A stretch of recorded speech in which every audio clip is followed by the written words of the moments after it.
గత కొంతకాలంగా జరుగుతున్న జూబ్లీహిల్స్ ఉప ఎన్నిక మీద కూడా చాలా అపోహాలు, బీఆర్ఎస్ అని వాళ్ళు, కాంగ్రెస్ అని వీళ్ళు, బీజేపీ అని వాళ్ళు, ఎవరి పార్టీ వాళ్ళు చెప్పుకుంటూ ఉంటారు. సో కొంచెం హాట్ టాపిక్ కూడా మారింది. సో ఉన్న విషయం ఏంటంటే, ఇప్పుడు గ్రౌండ్లో జరుగుతున్న విషయాన్ని బీఆర్ఎస్, బీజేపీ, కాంగ్రెస్ డివిజన్ వారిగా, బస్తీ వారిగా నేను సర్వే రిపోర్ట్ చేయడం జరిగింది. ఆ రిపోర్ట్ మీ చేతిలో కూడా ఉంది సార్. ఒకసారి నేను క్లియర్గా జూబ్లీహిల్స్ ఉప ఎన్నిక నేను డివిజన్ వైజ్గా, బస్తీ వైజ్గా రిపోర్ట్ చెప్పిన తర్వాత, ఫైనల్ రిపోర్ట్ చెప్పిన తర్వాత నేను మీ అందరితో మాట్లాడతాను. ముందుగా జూబ్లీహిల్స్ ఉప ఎన్నిక సర్వే రిపోర్ట్ వచ్చేసి బోరబండ డివిజన్ సార్. ఇది బోరబండ డివిజన్. డివిజన్ అంటే ఏంటి సార్? వాళ్ళు ఎక్కువ షాప్స్ కానీ, తర్వాత మార్కెటింగ్ కానీ, కొంచెం ఫ్లోటింగ్ కానీ ఎక్కువగా ఉండేటటువంటి డివిజన్. టౌన్ టైప్ అంటే ప్లేసెస్, మెయిన్ రోడ్ ప్లేస్లలో కిరాణం షాప్స్, మార్కెట్ యార్డ్స్, అపార్ట్మెంట్స్, దాని తర్వాత హోటల్స్, ఇట్లాంటి దగ్గర మనం అన్ని బేస్ చేసుకోండి సర్వే. అంటే 18+ నుంచి యువతని తీసుకోవడం జరిగింది, మహిళలను తీసుకోవడం జరిగింది, 40+ వాళ్ళని తీసుకోవడం జరిగింది. అన్ని రకాలుగా సర్వే చేస్తే బోరబండ సర్వే రిపోర్ట్ వచ్చేసి ఒక 1% బీఆర్ఎస్ నాకు ఇప్పుడు లీడ్ లో కనిపిస్తుంది. 0.9% అంటే జస్ట్ 1%. అంటే 43.6 కాంగ్రెస్ నవీన్ యాదవ్కు ఉంది. మాగంటి గోపీనాథ్ బీఆర్ఎస్, మాగంటి సునీత గోపీనాథ్కి 44.5. అదేవిధంగా లంకల దీపక్ రెడ్డికి 11.8. బోరబండ బస్తీ, ఇది బస్తీలలో సార్, స్లమ్, పూర్తిగా స్లమ్ ఏరియాలలో. ఇక్కడ ఈ స్లమ్ ఏరియాలలో కర్ణాటక, మహారాష్ట్ర, ఒరిస్సా, తమిళనాడు, యూపీ, బీహార్ వలస వచ్చిన వాళ్ళు కూడా ఇక్కడ పనిచేసుకునే వాళ్ళు కూడా ఇక్కడ ఉన్నారు బస్తీలలో. స్లమ్ లో తీసుకున్నట్టయితే బీఆర్ఎస్ బోరబండ కాంగ్రెస్ 40.7 నవీన్ యాదవ్కు ఉంది, 45.8 బీఆర్ఎస్ కుంది, 13.3 బీజేపీకి ఉంది. అంటే ఇక్కడ కూడా బోరబండ బస్తీలో కూడా బీఆర్ఎస్ లీడ్ లో 5% కనిపిస్తుంది. 5% బీఆర్ఎస్ లీడ్ లో కనిపిస్తుంది బోరబండ బస్తీలో. ఇక రహమత్ నగర్ తీసుకుంటే, రహమత్ నగర్ తీసుకున్నట్టయితే ఈ రహమత్ నగర్ లో చాలా జాగ్రత్తగా సర్వే చేయడం జరిగింది. గత కొంతకాలంగా చాలా సీరియస్ గా గ్రౌండ్ వర్క్ చేసినప్పటికీ రహమత్ నగర్ లో కాంగ్రెస్ నవీన్ యాదవ్ కి 46.3 ఉంది, మాగంటి సునీతకు బీఆర్ఎస్ 39.6 ఉంది, దీపక్ రెడ్డి గారికి 13.9 సార్, 13.9. సో 6.7% కాంగ్రెస్ లీడ్ లో కనిపిస్తుంది ఇక్కడ రహమత్ నగర్ లో సార్. అదేవిధంగా రహమత్ నగర్ బస్తీ తీసుకున్నట్టయితే, స్లమ్లలో తీసుకున్నట్టయితే, రహమత్ నగర్ బస్తీ తీసుకున్నట్టయితే 44.4 కాంగ్రెస్, 38.3 బీఆర్ఎస్, 17.1 బీజేపీ. సో ఇక్కడ 6.1% కాంగ్రెస్ లీడ్ లో ఉంది సార్. రహమత్ నగర్ డివిజన్ లో 6.7 కాంగ్రెస్ లీడ్ లో ఉంది. బస్తీకి వచ్చేసరికల్లా 6.1% కాంగ్రెస్ లీడ్ లో కనిపిస్తుంది. సో ఎర్రగడ్డ, ఈ ఎర్రగడ్డ డివిజన్ అనేది సార్, అక్కడ కార్పొరేటర్ మీ అందరికి కూడా తెలుసు, చనిపోవడం జరిగింది, ఎంఐఎం కార్పొరేటర్. సో అక్కడ ఎంఐఎం పార్టీ చాలా ఓట్ బ్యాంక్ కూడా ఎక్కువగా ఉంది. సో అక్కడ సర్వే చేస్తే మేము ఎర్రగడ్డలో డివిజన్ లో సర్వే చేస్తే ఎర్రగడ్డలో 47.1 కాంగ్రెస్, 42.6 బీఆర్ఎస్, 10.1 బీజేపీ ఉందండి. ఇక్కడ ఎర్రగడ్డలో 4.5% కాంగ్రెస్ లీడ్ లో ఉంది. నెక్స్ట్ అదేవిధంగా ఎర్రగడ్డ బస్తీలో తీసుకున్నట్టయితే, స్లమ్స్ లో తీసుకున్నట్టయితే 44.7 కాంగ్రెస్ నవీన్ యాదవ్, 40.4 మాగంటి సునీత గారు, అండ్ బీజేపీ దీపక్ రెడ్డి గారికి వచ్చేసి ఎర్రగడ్డ 14.7. సో 44.7 కాంగ్రెస్, 40.4 బీఆర్ఎస్, 14.7 బీజేపీకి ఉండడం జరిగిందండి. ఇక్కడ కూడా ఎర్రగడ్డ బస్తీలో 4.3% కాంగ్రెస్ పార్టీ లీడ్ లో కనిపిస్తుంది. నెక్స్ట్ అదేవిధంగా శ్రీనగర్ కాలనీ సార్, ఇది శ్రీనగర్ కాలనీ అనేది సోమాజిగూడ ఫేజ్ 1, ఫేజ్ 2 మీ అందరికి కూడా తెలుసు. సో శ్రీనగర్ కాలనీలో ఒక 30,000 ఓట్ బ్యాంకు మాత్రమే ఉండడం జరిగింది, 30 నుంచి 32,000 ఓట్ల బ్యాంకు. సో ఆ 32 అందులో కూడా సర్వే చేస్తే శ్రీనగర్ కాలనీలో దాదాపు అక్కడ మొత్తం బీసీ ఓట్ బ్యాంక్ ఎక్కువగా ఉంది, ఆల్ మిక్స్డ్ ఓట్స్, కొంచెం మైనారిటీస్ ఓట్స్ అక్కడ తక్కువగా ఉండడం జరిగింది. సో ఇక్కడ నవీన్ యాదవ్ కూడా అక్కడ శ్రీనగర్ కాలనీలో కలిసి వచ్చినటువంటి ప్లేస్ అక్కడ శ్రీనగర్ కాలనీ.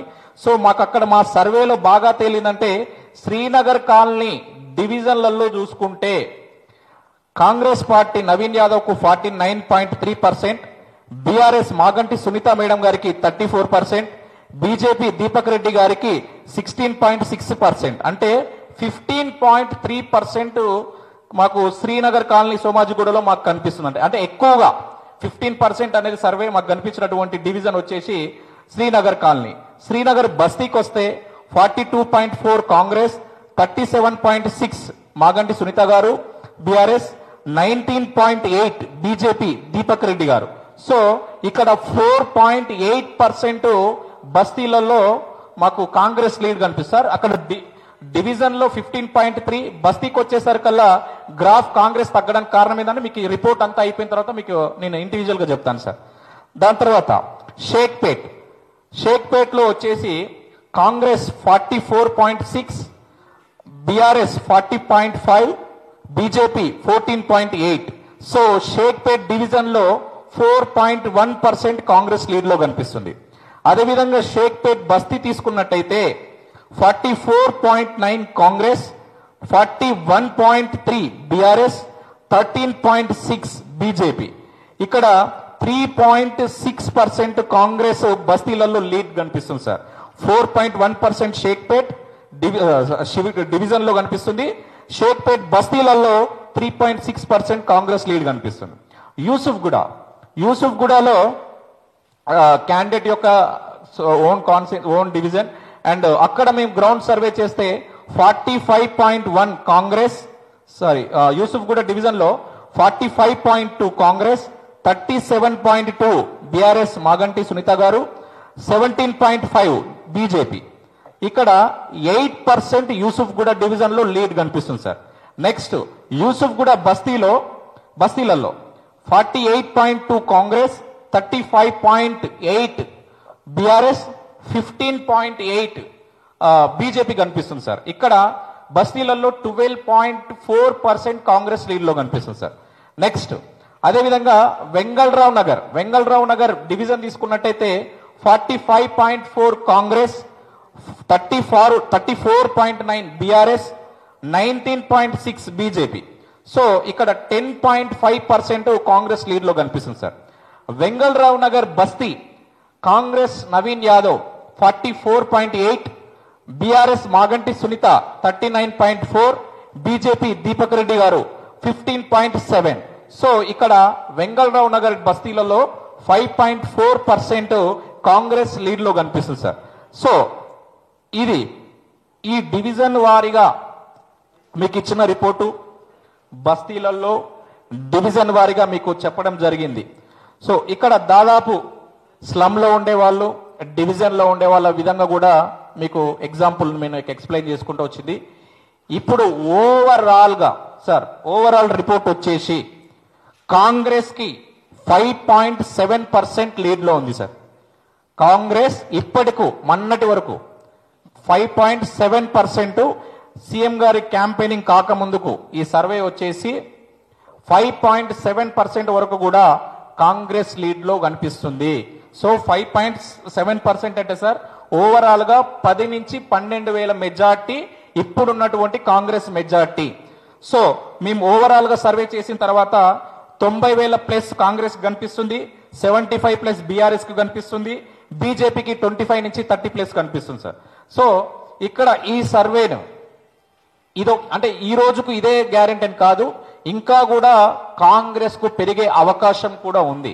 ఎందుకంటే కొంచెం మొన్నటి నుంచి కూడా యాక్టివ్ అయింది కాంగ్రెస్ పార్టీ. గ్రౌండ్ లో అంతకు ముందుకు కొంచెం మైనస్ కనిపించినప్పటికీ దాని తర్వాత ఇంప్రూవ్ అవుకుంటూ వచ్చింది కాంగ్రెస్ పార్టీ. సో దాని తర్వాత ఒక్కొక్క డివిజన్ సార్ చిన్న శాంపిల్ ఎక్స్ప్లెయిన్ చేస్తాను. బోరబండ డివిజన్ కానీ బస్తీ కానీ మీరు బోరబండలోనే మీరు చూడండి, బీఆర్ఎస్ లీడ్ కనిపిస్తున్నటువంటి ఒకే ఒక్క place Borabanda. So Borabanda division లో 1% కనిపిస్తే తర్వాత బస్తీలలో 5% బీఆర్ఎస్ లీడ్ లో కనపడానికి ఒకే ఒక రీజన్ సార్, ఓపెన్ గా మాట్లాడాలి.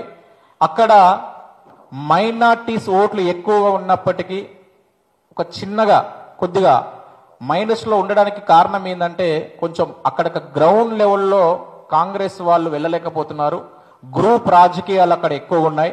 కాంగ్రెస్లోనే అక్కడ కొద్దిగా అక్కడ కార్పొరేటర్లు కానీ తర్వాత టీం కానీ కొంచెం వర్గ రాజకీయాలు ఉండడం వల్ల అయింది. సో అంతకు ముందుకు సార్ బోరబండ డివిజన్ ముఖ్యమంత్రి గారు రాకముందుకు క్యాంపెయినింగ్ చేయకముందుకు 7% 6% లీడ్లో కనిపించుండే మాకు అంతకు ముందుకు. సో మన యూసుఫ్ కూడా సీఎం గారు క్యాంపెయినింగ్ జరిగిన తర్వాత 1% లీడ్లోకి వచ్చింది కాంగ్రెస్. అంటే 5% తగ్గిపోయింది.